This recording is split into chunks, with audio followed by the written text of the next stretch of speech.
Agreement हुआ है उसके तहत वो जो प्राइवेट हॉस्पिटल है वो कार्य कर रही है कि नहीं, कार्य अगर कर रही है तो उसका मॉनिटरिंग का सिस्टम क्या है।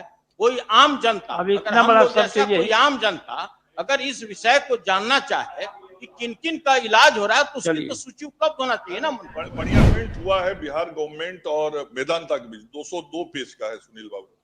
तो पूरा 202 पेज या तो कहिए तो मैं सदन में लाके रख दूंगा, उसको आप पढ़ लीजिए, या नहीं ये व्यवहारिक है क्या 202 पेज लाके सदन में पढ़े हम, तब तो पूरा सुन लीजिए फिर आप बोल रहे थे तो हम बैठे हुए थे सुनील बाबू, यही अदत्वा के चलते दिक्कत होता है। दिल्ली से चले और बिना रास्ता जाने अगरतला तक पहुंच गए, प्रश्न जो किए हैं उसका जो जवाब दिए वो भी ठीक से नहीं सोएब साहब पढ़े। जब पढ़े रहते तो आप ऐसा नहीं बोलते कि सुन लीजिए ना, आप बोल रहे थे तो मैं चुपचाप सुन रहा था। आप यदि पढ़े होते तो ये कैसे बोलते कि केवल मेदांता का चर्चा और कुछ बताया ही नहीं। स्पष्ट लिखा है, लोक निजी भागीदारी योजनाओं के तहत अति विशिष्ट नेत्र अस्पताल की स्थापना हेतु पटना के शंकरा आई फाउंडेशन इंडिया कोयम्बटूर को भूमि उपलब्ध कराई है। लिखा उसी में लिखा है भाई, आप बोले दूसरा कोई बताया ही नहीं, दूसरा इसी में लिखा हुआ, और यही टोटो है जिसको दिया है। जिसको जमीन दिया है मैं तो बताऊंगा ना सदन को, जब आप पूछ रहे हैं किसको किसको जमीन दी है, तो बिहार की सरकार ने जिसको भी जमीन दिया मेरा फर्ज है, आपने जब प्रश्न किया है तो मेरा फर्ज है उसका आपको सही जानकारी देना, तो ये मैंने इनको बता दिया। उसके बाद इन्होंने कहा कि कितने लोगों का इलाज किया है ये नहीं बताया, तो आपने प्रश्न कहाँ किया जो मैं बताऊं, कहाँ प्रश्न में बताइए कि मेदांता में कितने मरीजों का इलाज हुआ है। जब इसमें आप जो सवाल है मेरा, हाँ बताइए, सकारात्मक है तो क्या सरकार के द्वारा अब तक जितने निजी क्षेत्रों के अस्पतालों के साथ जिन शर्तों पर अनुबंध और पर संसाधन के रूप में जमीन उपलब्ध कराई गई है, यह विस्तार से सदन को बतलाना चाहते हैं, यदि हाँ तो कब तक?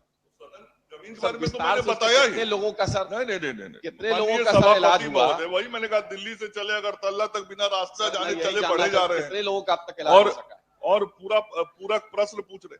मैं कह रहा हूं जो भी माननीय सदस्य प्रश्न पूछेंगे उसके संबंधित जिम्मेवारी से जवाब मैं यहाँ देता हूं, दूंगा, लेकिन अब प्रश्न कुछ है ही नहीं इसमें, जो मन में आ रहा है आप पूछिएगा, तो एकदम से अचानक इतने बड़े व्यवस्था का हर प्रश्न का सार्थक जवाब तुरंत उपलब्ध कराना ये संभव नहीं होता है। मैं सोएब साहब से आग्रह करूंगा, आपके मन में और कोई जिज्ञासा है आप जरूर प्रश्न लाइएगा, मैं उसका सार्थक जवाब दूंगा। यदि समय ना मिले इसके लिए तो आप मेरे कार्यालय पर आइए, आवास पर आइए, चाय भी पिलाऊंगा और आपके प्रश्नों का समाधान भी निकालूंगा।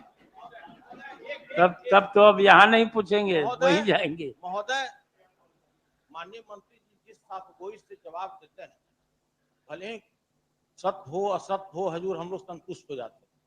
सच्चाई यह है हजूर, सवाल नहीं है जिस शर्त पर विभाग द्वारा अनुबंध किया जाता है, तो अनुबंध के अंदर में बहुत सारे क्लाउज होते हैं। उसमें यह भी होता है कि भाई 25% जो आपके मरीज हैं उनको जो 25% सैया है राज्य सरकार द्वारा पारदर्शी प्रक्रिया के तहत अपना भर्ती किया जाता है। तो महोदय यही तो ये जानना चाहते हैं और हम लोग भी वही चीज जानना चाहते हैं कि जो एग्रीमेंट हुआ है उसके तहत वो जो प्राइवेट हॉस्पिटल है वो कार्य कर रही है कि नहीं, कार्य अगर कर रही है तो उसका मॉनिटरिंग का सिस्टम क्या है। कोई आम जनता, अगर हम लोग जैसा कोई आम जनता अगर इस विषय को जानना चाहे कि किन किन का इलाज हो रहा है तो उसकी तो सूची उपलब्ध होना चाहिए ना। बढ़िया सुनील जी को चाय पिलाए हुए हमको बहुत दिन हो गए। पहला बात जो भोजन करा दे, पहला बात जो एग्रीमेंट हुआ है बिहार गवर्नमेंट और मेदांता के बीच, 202 पेज का है सुनील बाबू। तो पूरा 202 पेज या तो कहिए तो मैं सदन में लाके रख दूंगा, उसको आप पढ़ लीजिए, या नहीं ये व्यवहारिक है क्या 202 पेज लाके सदन में पढ़े हम, तब तो पूरा सुन लीजिए फिर आप बोल रहे थे तो हम बैठे हुए थे सुनील बाबू, यही अदत्वा के चलते दिक्कत होता है। नहीं तो फिर आप बीच में टोकना बंद कर दीजिए, फिर देखिए फिर मैं बैठ जाऊं। सदन में बंद कर देना चाहिए कि भाई यही अदत्वा के चलते, तो क्या हम आपके जूती में ताल पिए? आप जो बोले उसको हम स्वीकार करें? तो भाई देखिए इस तरह का बात डराना धमकाना बंद कर दिया जाए। आगे बढ़िए। डॉक्टर संजीव कुमार सिंह, धमकाने का वर्क होता है। हो गया बैठिए। हो गया। डॉक्टर संजीव कुमार सिंह, महोदय, आगे बढ़िए। माननीय सदस्य जब बोलते हैं तो मैं बिल्कुल चुप बैठ के सुनता हूं उनकी हर बात को, और मैं बोलूं तो उनको चुटकी कटने लगता है, तो ये तो उचित नहीं है महोदय। जैसे मैं उनके सम्मान में उनकी हर बात को सुनता हूं, तो मैं भी जिम्मेवारी से जवाब दे रहा हूं महोदय। मेरे बड़े भाई हैं, तो मेरी बात को सुनेंगे भी नहीं, उल्टे क्या क्या कहावत करने लगते हैं। ठीक।